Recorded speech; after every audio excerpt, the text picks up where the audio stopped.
As the global population increases and people in developing nations move towards Western diets, the demand for meat is expected to nearly double by the year 2050. The math on the resources required to meet these demands with current farming methods concludes it to be impossible. It suggests that if we don't change the way we farm meat, it won't be long before meat becomes a scarce, expensive, and luxurious commodity. Besides that, current farming methods aren't very eco-friendly either. Our agriculture industry accounts for about 49% of our greenhouse gas emissions, far greater than our energy sector, which includes all forms of transport. On top of that, livestock also do a pretty good job at polluting our rivers. Increased agricultural intensification in New Zealand has led to a 29% increase in nitrogen leaching between 1990 and 2012. And according to Dr. Mike Joy, a senior researcher at Victoria University, if our rivers keep deteriorating at the same rate, we will have no native fish by the year 2050. Now, it could be argued that a solution to this mess is vegetarianism. However, I firmly believe that it's not quite the solution we are looking for. From hungry to the meat and three veggie, meat is ingrained into our culture.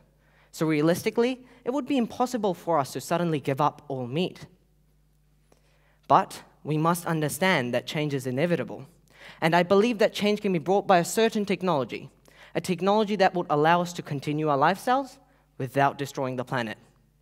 Let me introduce you to the technology of growing meat in a lab, or in vitro, and what is also known as clean meat. Clean meat is meat grown within a controlled cell culture rather than inside the animal. First, a needle-sized biopsy is taken from the subject animal, and the useful cells are isolated. Myosatellites, cells that are responsible for muscle regeneration after injury, are most commonly used as they are easy to isolate and replicate at acceptable rates compared to other types of cells. These cells are then placed into bioreactors within a growth medium that imitates the natural environment of the cell and allows the cells to continue their cellular processes.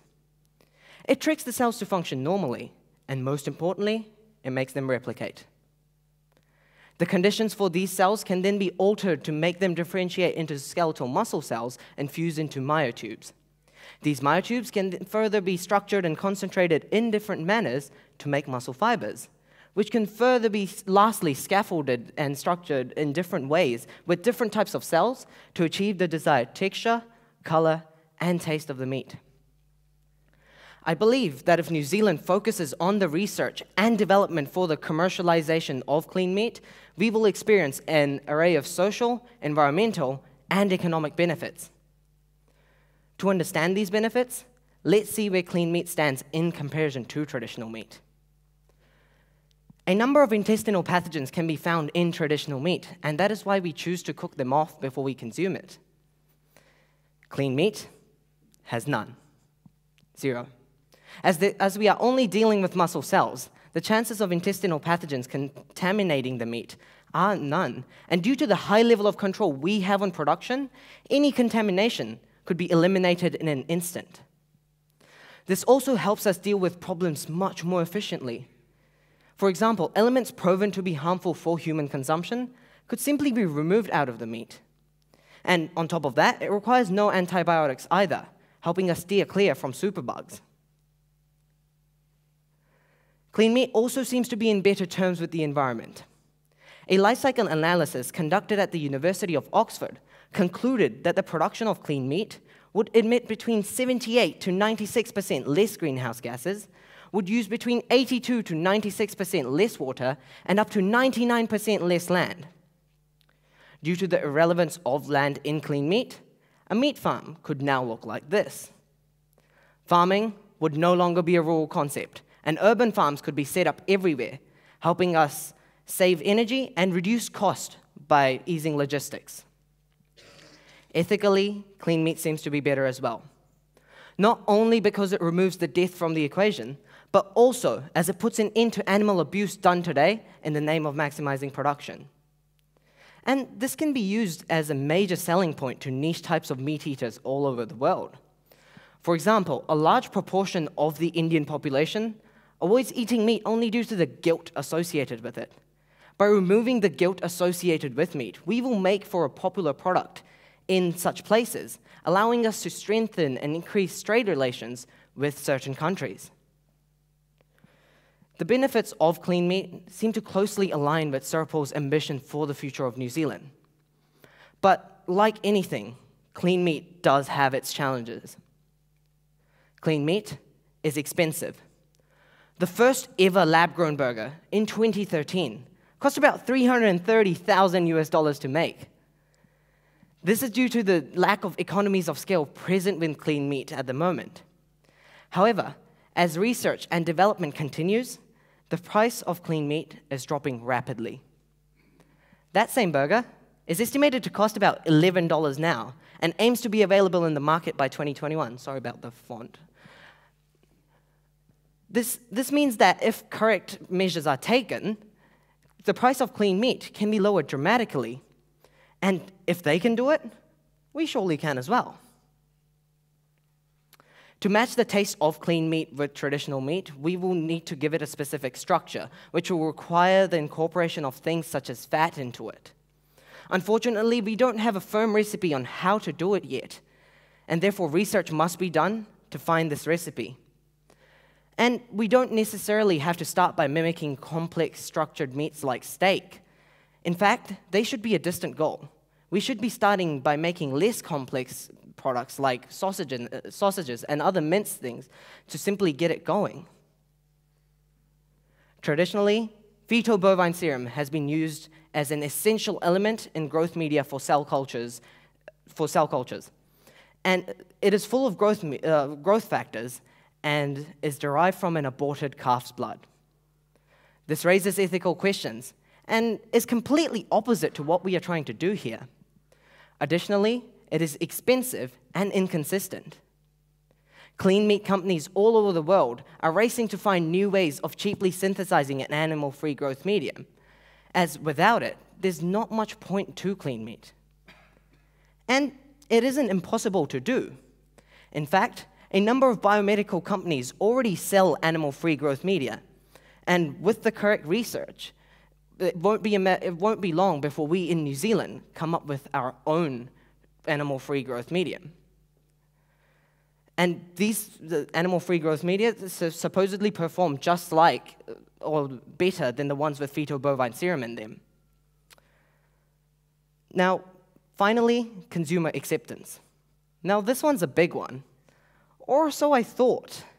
You see, when I talked to people about clean meat, I was met with some funny responses, mostly negative, which made me think whether people would actually eat clean meat. There's no point wasting time if no one wants it. So, being a firm believer in the scientific method, I decided to get some actual data. I sent out an online survey to all staff and students at my school and asked them the following question. Consider this. You have to give up meat as a source of protein and switch to an alternative. What alternative would you choose?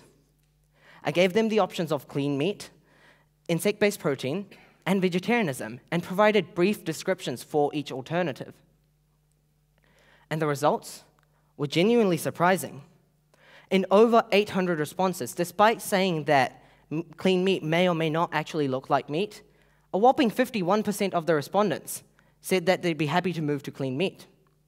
About 46% said they'd go vegetarian, and a mere 3% were ready to consume insect-based protein. These results not only show us that people of New Zealand will be happily willing to consume clean meat once they are educated about it, but it also shows us that if we are to look into alternatives to our meat, it will have to be clean meat. Now, why should we care about clean meat? What's in it for us? Currently, about 13% of our exports are meat-related. And if the market changes, we're in trouble. The truth is, whether we like it or not, it is only a matter of time before clean meat hits our supermarket shelves. And the reason why this is important is because we cannot guarantee how our consumers will perceive meat when they are introduced to alternatives like clean meat. And what happens when Gen Z kicks in? Will they go for the cooler, newer product or the older, traditional one? We are vulnerable to change in our meat industry, and we must look into an alternative that will help us change that. We also already seem to have the necessary resources required to start researching. We have an abundant supply of source animals and a highly trained fleet of bioengineers. 2 globally renowned New Zealand universities already teach biomedical engineering, of which University of Otago has a research centre for regenerative medicine, a field where biomedical engineers use this exact same technology to replace damaged human cells, tissues, and organs. This means that we already know a lot about this technology. It just needs to be tailored for meat. By suggesting the commercialization of clean meat, I do not mean to suggest a boycott of livestock farms. The demand for actual meat is unlikely to completely die. There will be people who will be able to afford it and who will want to afford it. And that is all right, as clean meat will serve its purpose by assisting in meeting high demands and helping us acquire niche markets for a long time to come. However, as technology advances and humans become more conscious about taking care of their surroundings, I believe that clean meat will grow to be an extremely popular product. And I would not be surprised if one day in the distant future, slaughter is considered to be a very bizarre thing of the past. Ultimately, clean meat is a decision. Right now, we stand at a point where our path diverges into the future, where we get to choose what happens next. We can choose to follow the path we are on, a path of environmental destruction and economic vulnerability. Or we can turn. We can turn on an alternative path that will challenge the fundamental basics of our nation, but will ultimately push us forward to a new frontier. This decision is not just mine to make. It is everyone's. So I ask you now, what path will you choose? Thank you.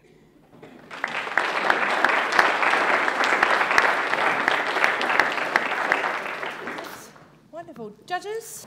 I'm interested that you've gone towards lab-produced meat rather than plant-based meat products.